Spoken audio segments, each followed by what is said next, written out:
पौराणिक कथाओं के अनुसार भगवान श्री कृष्ण की बसाई हुई नगरी, जिसे हम लोग द्वारका नगरी के नाम से जानते हैं, उसके समुद्र में डूबने के पीछे दो मुख्य कारण हैं। महाभारत युद्ध के दौरान जब कौरवों के संपूर्ण वंश का नाश हो गया और युद्ध समाप्त होने के पश्चात जब श्री कृष्ण माता गांधारी के पास पहुंचे और उनको इसकी जानकारी देते हुए बताया कि युद्ध में उनके सभी पुत्र की मृत्यु हो गई और पांडव विजयी हुए, यह बात सुनकर माता गांधारी अपने पुत्र की मृत्यु से बहुत दुखी हुई और उन्होंने इस पूरे विनाश के लिए भगवान श्री कृष्ण को जिम्मेदार ठहराया। उन्होंने क्रोध में आकर श्री कृष्ण को श्राप दिया कि जिस तरह कौरवों के वंश का नाश हुआ है, ठीक उसी तरह यदुवंश का भी नाश हो जाएगा। श्री कृष्ण ने शांत भाव से यह श्राप स्वीकार कर लिया और उसके बाद वह द्वारका की ओर प्रस्थान कर गए। एक बार की बात है जब महर्षि विश्वामित्र, ऋषि नारद आदि द्वारका भ्रमण पर निकले। उनके साथ में श्री कृष्ण के पुत्र सांब भी अपने साथियों के संग मौजूद थे। कृष्ण पुत्र सांब अपने साथियों के साथ मिलकर ऋषियों का उपहास करने का योजना बनाया और फिर वे श्री कृष्ण के पुत्र सांब को गर्भवती स्त्री के वेश में सजाकर ऋषियों के पास गए और ऋषियों से पूछा, यह स्त्री गर्भवती है, अब देख कर बताइए इसके गर्भ से क्या उत्पन्न होगा।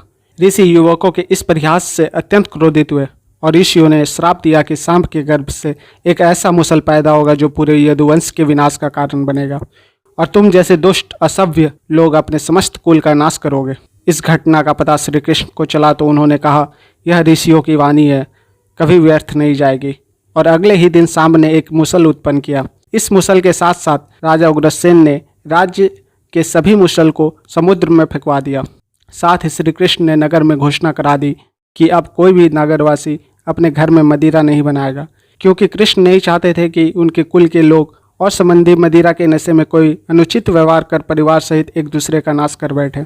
महाभारत युद्ध के 36वें वर्ष में द्वारका नगरी में बहुत सारे अपशकुन घटने लगे, जिसे देखकर श्री कृष्ण को माता गांधारी का दिया हुआ श्राप याद आ गया और उन्होंने सभी यदुवंशी पुरुषों को तीर्थ पर जाने के लिए कहा। इस पर सभी लोग द्वारका नगरी से तीर्थ के लिए निकल गए। प्रभास क्षेत्र पहुंचने पर थोड़ा विश्राम करने के लिए सभी रुके। उसी दौरान किसी बात पर सभी लोग आपस में बहसबाजी करने लगे, जो आगे चलकर झगड़े में बदली और झगड़ा मार काट में बदल गया।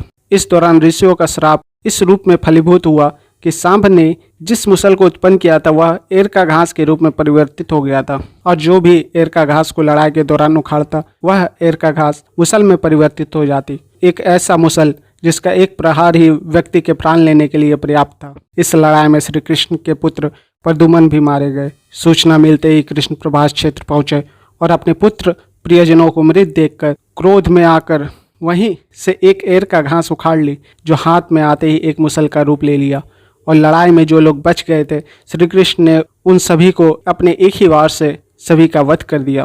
अंत में सिर्फ श्री कृष्ण, उनके सारथी दारुक और बलराम बचे। इस पर श्री कृष्ण ने दारुक से कहा कि हस्तिनापुर जाकर अर्जुन को यहाँ ले आओ। फिर बलराम को वहीं रुकने को कहा और स्वयं अपने पिता को इस संहार के बारे में सूचित करने द्वारका चले गए। कृष्ण ने वासुदेव जी को इस नरसंहार के बारे में बताया और कहा कि जल्द यहाँ अर्जुन आएंगे, आप नगर की स्त्रियों और बच्चों को लेकर अर्जुन के साथ हस्तिनापुर चले जाइएगा। यह कहकर श्री कृष्ण वापस प्रभास लौट आए और उन्होंने देखा कि बलराम ध्यान अवस्था में बैठे हुए हैं और उनके शरीर से शेष नाग निकलकर समुद्र में चले गए। यह सब देखकर उन्हें माता गांधारी का श्राप याद आ गया। उन्होंने श्राप दिया था कि तुम्हारे आंखों के सामने ही यदुवंश का नाश होगा। यह सब विचार करते हुए वे एक पेड़ के नीचे बैठे। तभी एक शिकारी ने दूर से श्री कृष्ण के पैर के अंगूठे को हिरण का मुख समझकर बाण चला दिया, जो आकर उनके पैर में लगा। जब वह शिकारी शिकार उठाने पहुंचा तो वहां कृष्ण को देखकर चौंक गया और माफ़ी मांगने लगा। उस पर श्री कृष्ण ने बताया, ये मेरे पूर्व जन्म के कर्मों का फल है, और फिर उस शिकारी को अभय दान देते हुए अपने देह का त्याग कर दिया।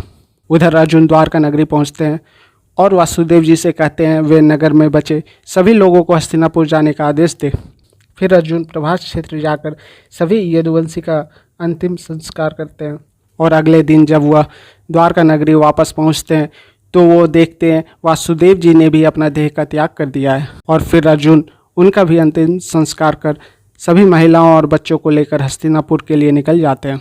जैसे ही वे लोग नगर के बाहर कदम रखते हैं तो एक भयानक सुनामी आती है, जिसमें राजमहल समेत पूरी द्वारका नगरी समुद्र में समा जाती है, जिसका अवशेष आज भी समुद्र में मौजूद है।